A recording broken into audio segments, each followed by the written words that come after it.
सातै प्रदेशका सातै खबरहरूको स्पेशल प्याकेज प्रदेश खबरमा स्वागत छ। म तुलसी अरियाल। प्रदेश खबरमा हामी हरेक प्रदेशका विकास, निर्माण र सुशासनको विषयमा खोजमूलक समाचार सामग्री सम्प्रेषण गर्ने गर्दछौँ। हरेक खबर सामग्रीको गहिरो सिरफार गर्दै सम्बन्धित निकायको ध्यानआकर्षण गराउँदछौँ। आजको प्रदेश खबर सुरु गरौँ प्रदेश 1 बाट। नागरिकलाई घर दैलोमै सेवा सुविधा प्रदान गर्ने स्थानीय सरकार जनताको नजिकको सरकार हो। स्थानीय सरकारले सेवा प्रवाहमा प्रभावकारिता, रोजगारीको व्यवस्था र विपद तथा महामारीको व्यवस्थापनमा महत्त्वपूर्ण भूमिका निर्वाह गर्दै आएको छ। तर केही स्थानीय तहमा भने कर्मचारी अभाव हुँदा सेवाग्राहीलाई शास्ति हुने गरेको छ। यस्तै मोरङको सुन्दर हरैचा नगरपालिकाको वडा नम्बर 1 कार्यालय सचिव विहीन हुँदा सेवाग्राही पनि मारमा परेका छन्। दैनिक वडा कार्यालय धाउँदा पनि सचिव नभेटिँदा शास्ति भएको सेवाग्राहीको गुनासो छ। मोरङको सुन्दर हरैचा नगरपालिका 1 सचिव विहीन हुँदा सेवाग्राही मर्कामा परेका छन्। नगरपालिकाको 1 नम्बर वडा विगत 22 दिनदेखि सचिव विहीन हुँदा यस क्षेत्रका स्थानीय मर्कामा परेका हुन्। घण्टौं हिँडेर विभिन्न कामका लागि वडा कार्यालय पुग्ने सेवाग्राही रित्तो हात फर्कन बाध्य छन्। दैनिक वडा कार्यालय आए पनि सचिव नभेटिँदा सरकारी कामकाज गर्ने गाह्रो भएको स्थानीय सेवाग्राहीको गुनासो छ। पूर्वकै 1 नम्बर प्रदेशकै नगरपालिकामा सुन्दर हरैचा नगरपालिकालाई चाहिँ सबैले हेर्ने दृष्टिकोणमा फरक छ हैन। यस्तो सुगम ठाउँमा पनि 22औं दिनसम्म चाहिँ के भन्छ सचिव नहुनुले हामी जस्तो कार्यपालिकाको बैठकमा समेत सचिवको माग गरिएको, पटक पटक पठाउँछु भनेर आश्वासन दिएको, तर हालसम्म सचिव नहुँदा यहाँका विकास निर्माणका कामहरूमा सम्झौता गर्नेदेखि लिएर उपभोक्ता समिति बनाउने सम्मका यी सबै कामहरूमा व्यवधान खडा भएको छ, अप्ठ्यारो छ। वडामा सचिव नहुँदा जन्म दर्ता, मृत्यु दर्ता, सम्बन्ध विच्छेद, विवाह दर्ता, योजना सम्झौता तथा भुक्तानीका सबै काम रोकिएका छन् भने सेवाग्राहीलाई शास्ति भएको छ। वडा सचिव सरुवा भएपछि नयाँ सचिव नआउँदा कामकाज ठप्प भएको वडा कार्यालयले जनाएको छ। सचिव नहुँदा वडाबाट प्रवाह हुने सबै सेवा प्रभावित भइरहेको जानकारी पटक पटक नगरपालिका कार्यालयलाई दिँदा समेत कुनै सुनवाई नभएको वडाध्यक्ष बताउनुहुन्छ। छलफल भएको छ, त्यहाँ राखेको छु। त्यहाँ राख्दा फेरि 2 दिनको समय माग्नु छ। उहाँले 2 दिनभित्रमा तपाईँको त्यो सचिव जान्छ भन्नु त, तर अहिलेसम्म सचिव पठाउनु त्यो त हदै लापरवाही हो नि त। यस्तो पनि हुन्छ सेवाग्राहीले सेवा नपाउने, यस्तो त गर्ने त यो त अपराधै हो नि त। वडाको समस्याबारे नगरपालिका कार्यालयमै गएर बुझ्न खोज्दा उपमेयर धना तामाङले भने वडा सचिव नभएको विषयमा आफूहरूलाई कुनै जानकारी नआएको जवाफ दिनुभयो भने नगर प्रमुख शिवप्रसाद ढकाल भने कार्यालय बाहिर जानुभएको उहाँको निजी सचिवालयले जनायो। उसो त नगरपालिका कार्यालय नै निमित्तको भरमा चलेको छ। प्रमुख प्रशासकीय अधिकृत गोपाल प्रसाद रेग्मीको सरुवा भएपछि कार्यालय समेत निमित्तको भरमा चलेको हो। 3 तहको सरकार भए पनि जनताले समयमै सेवा नपाउनु लज्जास्पद हो। यसरी स्थानीयको नजिकको सरकार स्थानीय तहमा कर्मचारी अभावले सेवा प्रवाहमा समस्या भइरहेको हुँदा यसतर्फ सरकारवालाको ध्यान जान जरुरी छ। टिभी टुडे, एसडी टेलिभिजन, प्रदेश 1 ब्युरोको सहयोगमा मोरङ सहकर्मी उत्तम पोखरेलको रिपोर्ट। अब लागौं प्रदेश 2 को खबरतर्फ।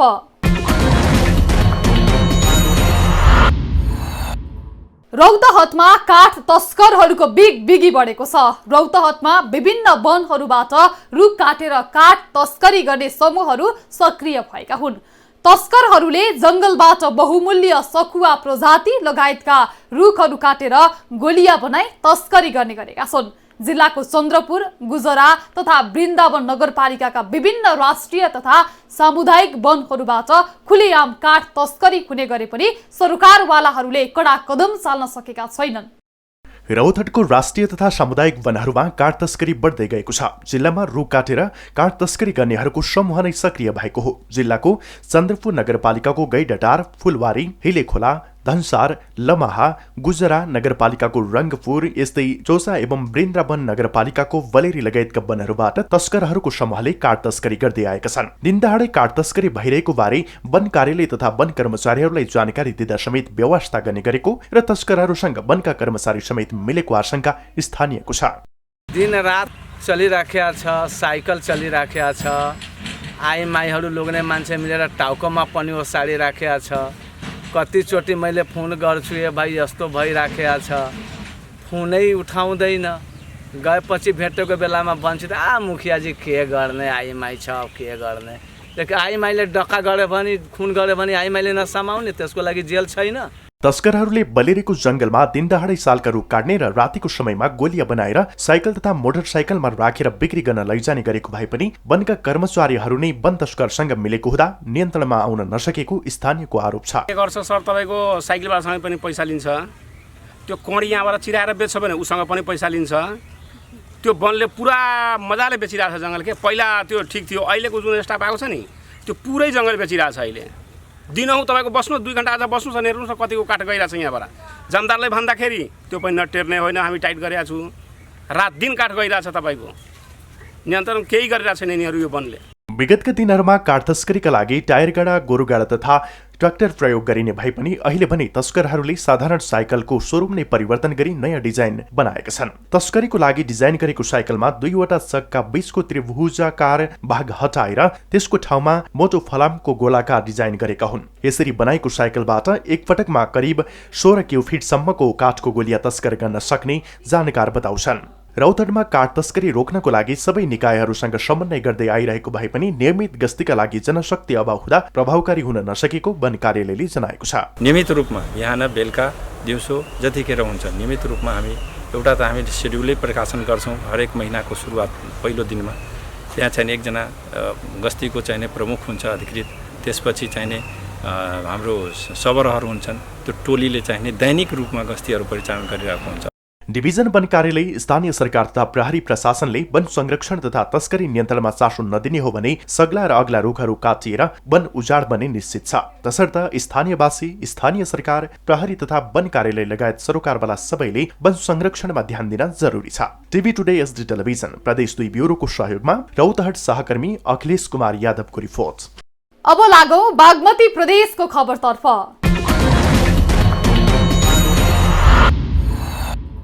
सरकारले कृषिमा आधुनिकीकरण, व्यवसायीकरण र यान्त्रिकीकरणको कुरा गरिरहँदा विद्यमान सामान्य समस्याहरू जस्तै कृषि उपजले बजार नपाएर बारीमै कुहिएको, उपजले बजार मूल्यको न्यूनतम भाग पनि नपाएको, खेतीका बेला मल बिउको अभाव यथावत नै छन्।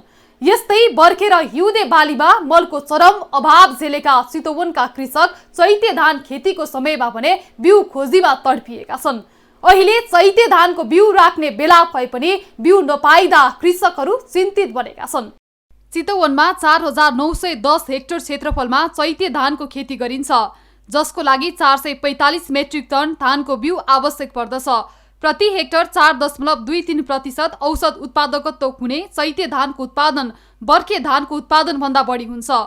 गत वर्ष 2750 मेट्रिक टन उत्पादन भित्राउन सफल किसानहरू यसपटक उन्नत बिउ बिजनको अभावले खेतै बाजो छोड्नुपर्ने हो कि भन्ने चिन्तामा छन्। सरकारले चितवनको लागि हर्दीनाथ 1, हर्दीनाथ हाइब्रिड, चैते 2, 5, 6 र बिन्देश्वरी लगायतका धान सिफारिस गरेको छ। तर सरकारले सिफारिस गरेकै जातमा गत वर्ष साल अत्याधिक नेक ब्लास्ट रोग देखा पर्यो। सोही कारण किसानहरू सिफारिस गरिएको धान लगाउन इच्छुक छैनन्। गत वर्ष हर्दीनाथमा चाहिँ अत्याधिक नेट ब्लास्ट भएर उत्पादनै नभएर कसैको कट्ठामा 20 किलो पनि उत्पादन छैन। अब तर पिआर धान हाम्रो नेपाल सरकारबाट रजिस्ट्रेसन छैन, नेपाल सरकारले नै उत्पादन गरेर कन्टिन्यू गरेन। त्यसले गर्दा ती बिउ किसानहरूले आफैले उत्पादन गर्दै आफैले लगाउँदै गरेका छन् र त्यो बिउ हामी कहाँ माग्न आउँदाखेरि हामीले उत्पादन गरेर दिने कुरा नभएर हामीले चाहिँ बेचेका छैनौँ। किसानको भाग अत्याधिक रहेको धानको बिउमा सरकारको सिफारिस छैन। अन्ततः गाउँमा आफ्नै तरिकाले राखिएको साधारण धानको बिउमा किसानहरू भर पर्दा बिउ नउम्रने समस्या देखा परेको छ। धानको बिउ त चाहिँ अभाव नै छ। अझ किसानले मन पराएको राम्रो धानको बिउ चाहिँ पिआर हो। पिआर नेपाल सरकारले अनुमोदन गर्दैन। अनुमोदन नगरेपछि किसानहरूले गाउँमा खोज्ने, भकारीबाट ल्याउने राख्ने गर्दाखेरि चाहिँ उमारको समस्या पनि भइरहेछ, गुणस्तरीय बिउको पनि समस्या भयो, गुणस्तरीय बिउ नै भएन त्यो। यता चैते धानको बिउ अभाव भएको कुनै जानकारी नआएको कृषि ज्ञान केन्द्र चितवनले जनाएको छ। किसानहरूले सरकारले सिफारिस गरेको भन्दा अर्कै धानका जातहरू रुचाएकाले बजारमा अभाव देखिएको ज्ञान केन्द्रको दाबी छ। सिफारिस गरिएकै जातका धानको बिउ अभाव भएको भनेर कुनै पनि किसान तथा व्यापारीले जानकारी नगराएको कृषि ज्ञान केन्द्र चितवनले जनाएको छ। किसानहरूबाट पनि कुनै त्यस्तो धानको बिउ पाइएन भन्ने कुराको जानकारी पनि आएको छैन र व्यापारीहरूबाट पनि धानको बिउ पाइएन भन्ने कुराको खासै जानकारी पनि आएको छैन र किसानले नै हामीलाई आएर जानकारी गराउनु पर्ने हो खासमा पाइएको छ कि छैन भन्ने कुरा उहाँहरूले कुनै कम्प्लेन नगरेको हुनाले चाहिँ त्यस्तो समस्या छ जस्तो मलाई लाग्दैन। माटो सुहाउँदो तथा किसानहरूको रोजाइको उन्नत जातका बिउ बिजन र मलखात सहज रूपमा पाउन सके धान उत्पादन बढ्नेमा दुई मत छैन। सरकारी तवरबाट पनि आवश्यक प्राविधिक सहयोगका साथै वास्तविक किसानहरूका लागि अनुदानको व्यवस्था गर्न सकिए कृषि क्षेत्रबाट कृषकको पलायन रोकिने र युवा स्वरोजगार बढ्ने निश्चित थियो। TV today SD television Bagmati प्रदेश ब्युरोको सहयोगमा चितवन सहकर्मी दिलीप दल्लाकोटीको रिपोर्ट। अब लागो गण्डकी प्रदेशको खबरतर्फ।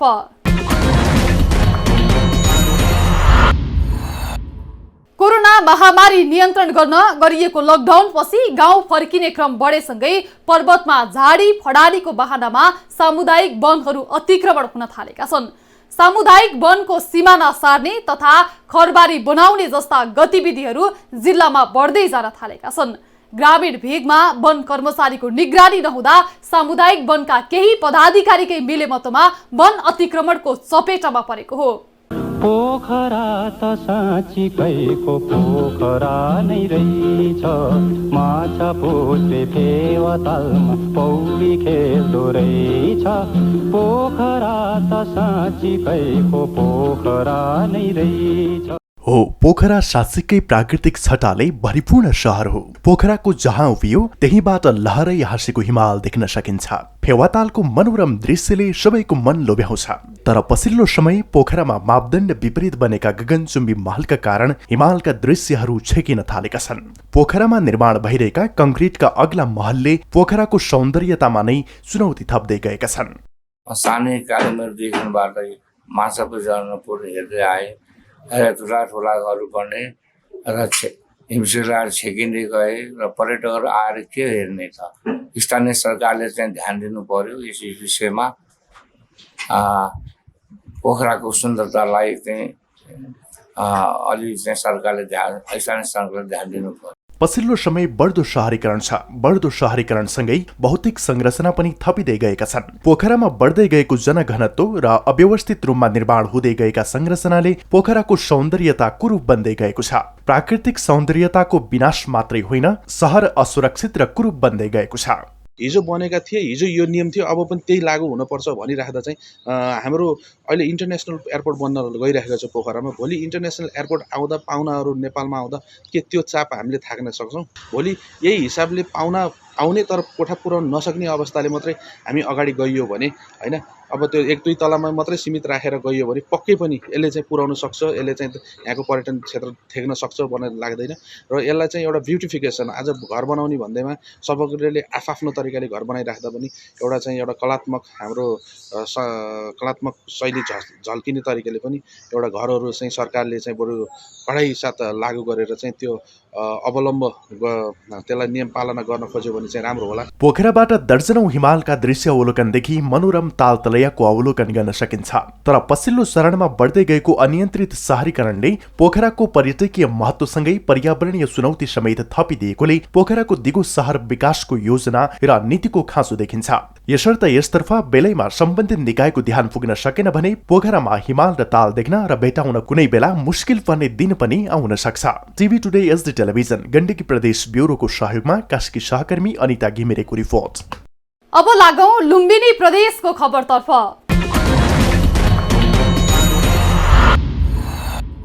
छुवाछुत प्रथा अर्थात् जातीय विभेद एक सामाजिक कुप्रथा हो।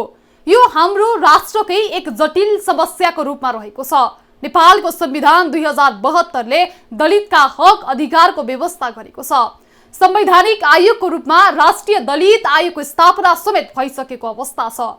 त्यस्तै स्थानीय सरकार र विभिन्न सामाजिक सङ्घ संस्थाहरू आफ्नो ठाउँबाट लागि परेको देखिन्छ। बर्दियामा पनि पहिलो पटक गेरुवा गाउँपालिकालाई छुवाछुत तथा भेदभाव मुक्त पालिका बनाउन अभियान सुरु गरिएको छ। छुवाछुत प्रथा अर्थात् जातीय विभेद अन्त्यका लागि लामो समयदेखि विभिन्न नीतिगत र संरचनागत प्रयासहरू हुँदै आएका छन्। यस कुप्रथाको अन्त्यका लागि स्थानीय सरकार र विभिन्न सामाजिक सङ्घ संस्थाहरू आफ्नो ठाउँबाट विभिन्न जनचेतनामूलक अभियान सञ्चालन गरिरहेका छन्। राज्यका हरेक तहमा दलितहरूको सहज पहुँचका लागि दबाव सिर्जना गर्ने उद्देश्यले बर्दियामा पनि पहिलो पटक गेरुवा गाउँपालिकालाई छुवाछुत तथा भेदभाव मुक्त पालिका बनाउन अभियान सुरु गरिएको छ। छुवाछुत अन्त्यका लागि सबैले सहकार्य गर्दै जनचेतनामूलक काम गर्नुपर्ने स्थानीय समाजसेवी बताउँछन्। यो छुवाछुत चाहिँ एकदम चाँडै भन्दा चाँडै अन्त्य हुनुपर्छ, तर हामीले भनेर हुँदैन। यो आपसे आप चाहिँ केही न केही परिवर्तन हुनुपर्छ। आज मैले यहाँ खाँदिनँ, तर नेपालगञ्ज गएपछि मैले खान्छु।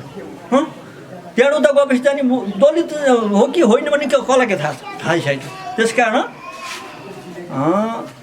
दलितको चाहिँ नि दलित त शब्द ठिक छ, तर यो चाहिँ छुवाछुत अन्त्य हुनुपर्छ। दलित सेवा संघ बर्दियाको प्रयासमा गेरुवा गाउँपालिकाका सबै ओडामा दलित र गैर दलित बीच विभिन्न चरणमा छलफल गर्दै अभियान सुरु गरिएको हो। राज्यका ऐन कानूनमा व्यवस्था भए पनि व्यवहारमा लागू नभएकाले नीति तथा कार्यक्रमबाटै सम्बोधन गर्ने गरी अभियानकै रूपमा सञ्चालन गरेको जनप्रतिनिधि बताउनुहुन्छ। हामीले चाहिँ अलिकति पैसा छुट्याएर भए पनि 6वटै वडामा चाहिँ एक वडामा 2 दिनका दरले चाहिँ दलित र गैर दलित बीच अन्तर्क्रिया कार्यक्रमहरू गराएर यो हाम्रो चाहिँ पुरानो रूढिवादी छुवाछुत जुन यो छ यसलाई चाहिँ अन्त्य गर्नका लागि हामी चाहिँ त्यसमा चाहिँ पहिले विगत वर्षदेखि नै हामी त्यसमा लागिराखेका हौं। बर्दिया जिल्लामा करिब 50,000 दलित रहेको तथ्याङ्क छ। समाजमा व्याप्त विभेद हटाएर चेतना फैलाउन दलित तथा गैर दलित र दलित बीच छलफल गरी छुवाछुत अन्त्यका लागि ऐक्यबद्ध बनाउन यस अभियानले ठूलो सहयोग पुर्याउने दलित सेवा संघ बर्दियाको अपेक्षा छ। दलित भित्रका पनि अन्य चाहिँ गण्यमान्य बुद्धिजीवीहरूलाई चाहिँ समावेश गरेर उहाँलाई सबैभन्दा पहिला हामी चाहिँ यो कार्यक्रमको औचित्यमाथि प्रकाश पार्छौँ, छलफल गर्छौँ। त्यसपछि साँच्चीकै यो गाउँपालिकालाई छुवाछुत मुक्त पालिका घोषणाका लागि यहाँका जनप्रतिनिधि, यहाँ वर्गर, बुद्धिजीवी, सञ्चारकर्मी साथीहरूले प्रतिबद्ध चाहिँ जनाउनुहुन्छ। समाजमा रहेका सबै प्रकारका विभेद, असमानता र विकृतिहरूको अन्त्य गरी सभ्य र समतामूलक समाज निर्माण गर्नु आजको आवश्यकता हो। समाजमा सबै वर्ग, जात, धर्म र लिङ्गको सह अस्तित्वलाई सम्मान गरी सामाजिक सहिष्णुता दृढ राख्न राज्यले आवश्यक कदम चाल्नु पर्दछ। मानव अधिकारका सम्बन्धमा राज्यले राष्ट्रिय अन्तर्राष्ट्रिय रूपमा गरेका प्रतिबद्धता र सम्झौताहरूलाई कार्यान्वयनमा विभेद मुक्त बनाई 21औं शताब्दीको मानवीय सभ्यताको नमुना राज्य बनाउनतर्फ लाग्नु आवश्यक हो। TV today HD television Lumbini प्रदेश ब्युरोको सहयोगमा बर्दिया सहकर्मी रेसी वाग्ले गोपालको रिपोर्ट। अब लागौ कर्णाली प्रदेशको खबरतर्फ।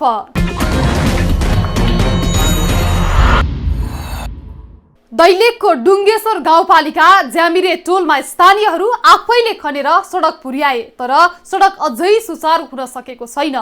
स्थानीयले भ्याई नभ्याई खनेको सडक सुचारू गर्न पराजुली खोला बाधक बनेको हो। पराजुली खोलामा पक्की पुल नहुँदा सडक यातायात सुचारू नभएपछि स्थानीय निराश भएका छन्। गाडी चढेर गाउँमै पुग्ने सपना तुइएको छ भने गाउँसम्म पुग्न घण्टौं हिँड्नुपर्ने बाध्यता छ। दैलेखको डुङ्गेश्वर गाउँपालिकाको सबैभन्दा टाढाको बस्ती ज्यामिरे टोलमा सडक पुगे पनि सवारी साधन भने पुग्न सकेका छैनन्। यहाँको पराजुली खोलामा पक्की पुल नभएपछि यातायात सञ्चालनमा आउन नसकेको हो भने स्थानीयहरूलाई दैनिक रूपमा आवत जावत गर्न समेत समस्या भइरहेको छ। बस्तीसम्म पुग्न घण्टौं पैदल यात्रा गर्नुको विकल्पै छैन। बस्तीभन्दा पारिपट्टि गुडेको गाडी हेरेरै चित्त बुझाउन बाध्य छन् ज्यामिरेवासीहरू। कस्तो स्थिति छ, अब खोलामा ल्याएर राखेको छ। खास त त्यो बाटोमा अहिले बाइक त हिँड्न सक्दैन भनेपछि अरूको त कुरै छोडिदिनुहोस्। अब त्यो कस्तो कसरी हुन्छ, के गरेर हुन्छ, मरु भइदिएको हुन्थ्यो भन्ने लाग्छ मलाई। सुविस्ता हुनु पर्यो भने रोड खन्यौँ हामी, अघि पछि लागेर 3 महिनासम्म बसेर पनि हामी रोड खनेको हो। खन्दाखेरि अरू सबै भयो हजुर, अनि पुललाई भएन।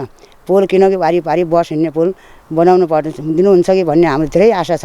यातायातको अभावमा ज्यामिरे टोलका विद्यार्थीहरू समेत घण्टौं हिँडेर विद्यालय जान बाध्य छन्। पराजुली खोलामा पुल नहुँदा दैनिक क्रियाकलाप गर्न समेत स्थानीयलाई शास्ति छ। पराजुली खोला एकदमै ठूलो भएको र क्षति धेरै गरिरहेकाले पुल निर्माणका लागि गाउँपालिकाले विकल्प खोजिरहेको जनाएको छ। पराजुली खोलामा पक्की पुल नहुँदा धेरै समस्या भइरहेकोले पुल निर्माणका लागि संघ र प्रदेश सरकारसँग माग गरिरहेको जनप्रतिनिधिले बताएका छन्। पक्की पुलको माग चाहिँ सङ्घीय सरकारसँग माग अनुरोध चाहिँ गरिराखेको अवस्था छ र अहिलेसम्म पनि त्यो चाहिँ पर्न नसकेको अवस्था छ र यो पुल भइदिएको भए यो ठाउँको बस्ती घना बस्ती भएको बस्तीलाई चाहिँ आवत जावत गर्न सजिलो हुन्थ्यो। डुङ्गेश्वर गाउँपालिकाको विकट क्षेत्र भए पनि ज्यामिरे बस्तीमा खानेपानी, विद्युतीकरण, टेलिकम लगायतका सेवा सुविधाहरू समेत पुगिसकेका छन्। तर ज्यामिरे बस्तीलाई सडक सञ्जालमा जोड्न पराजुली खोलामा पुल नहुँदा स्थानीयलाई शास्ति भएको छ। दैनिक रूपमा विभिन्न कामका लागि आवत जावत गर्नुपर्ने भए पनि खोलामा पक्की पुल नहुँदा निकै शास्ति हुने गरेको छ यस क्षेत्रका स्थानीयलाई। गाउँपालिकाले पनि एक्लै पुल निर्माण गर्न नसक्ने भएकोले स्थानीय सरकारसँगै प्रदेश र केन्द्र सरकारले समेत ध्यान दिन जरुरी छ।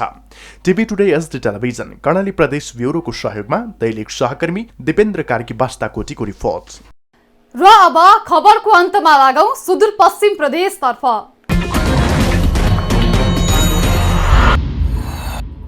बाजुराको बाउली खोलामा खेती योग्य जमिन सुरक्षाका लागि तटबन्धको काम तीव्र पारिएको छ। बाउली खोलाको कटानकै कारण वर्षौंदेखि खेती योग्य जमिन मासिँदै गएकाले बढी मालिका नगरपालिका वडा नम्बर 9 का स्थानीयको खेती योग्य जमिनको सुरक्षाका लागि बाउली खोलाको दैयारा लगायतका क्षेत्रमा तटबन्धको काम सुरु गरिएको छ। बाउली खोलाको छेउछाउमा तटबन्ध गरिन थालेपछि त्यस ठाउँका स्थानीयहरूले राहतको महसुस गरेका छन्। बाजुराको सदरमुकाम मार्तडी नजिकै पर्ने बाउली खोलाले बढी मालिका नगरपालिकाका स्थानीयको खेती योग्य जमिन वर्षौंदेखि बगाउँदै आएको छ। उक्त ठाउँका स्थानीयको जमिन बाउली खोलाको आसपास भन्दा अन्य कुनै स्थानमा छैन। वर्षेनी फलाएर खाने जमिनको छेउछाउबाट खोलाले कटान गर्दा स्थानीय चिन्तित बन्दै आएका थिए। खोलाको आसपास बस्ने स्थानीयको समस्यालाई मध्यनजर गर्दै तटबन्ध निर्माण थालिएको छ। बाउली खोलाको छेउछाउमा तटबन्ध गरिन थालेपछि त्यस ठाउँका स्थानीयहरूले अब भने राहतको महसुस गर्न थालेका छन्। जाली हाल्यो भने हैन यता बाढी पहिरो आउन पाउँदैन, यतापट्टिका खेतहरू छन् के यी खेतीहरू पनि अलि नबगाओस् भनेर जाली हाल्न खोज्यो। यतिकै थोरै सहयोग मिलिरहेछ सरकारबाट भनौँ न हामीहरूको खेतीपाती बचाउनको लागि। तटबन्धको कामले जमिनको सुरक्षाका साथै बेरोजगार युवाहरूले समेत रोजगारी पाएका छन्। वर्षेनी खोलाले जमिन कटान गरिँदै आएपछि कयौं स्थानीयको त उठीबास समेत भयो। गत साउन 25 गते आएको बाढीले त झनै ठूलो क्षति बेहोर्नु पर्यो। पानीसँगै आएको बाढीले उब्जनी योग्य जमिन बालुवामा परिणत भयो। कयौं स्थानीयको उठीबास भयो। यस्तो समस्या वर्षेनी भोग्दै आएका स्थानीयहरूले अहिले भने बल्ल खुसीको सास फेर्न पाएको महसुस गरेका छन्। संघीय सरकारको लगानीमा बाउली खोलाको दैयारा लगायतका क्षेत्रमा खेती योग्य जमिन भासिने ठाउँको तटबन्धले हजारौं परिवार लाभान्वित हुनेछन्।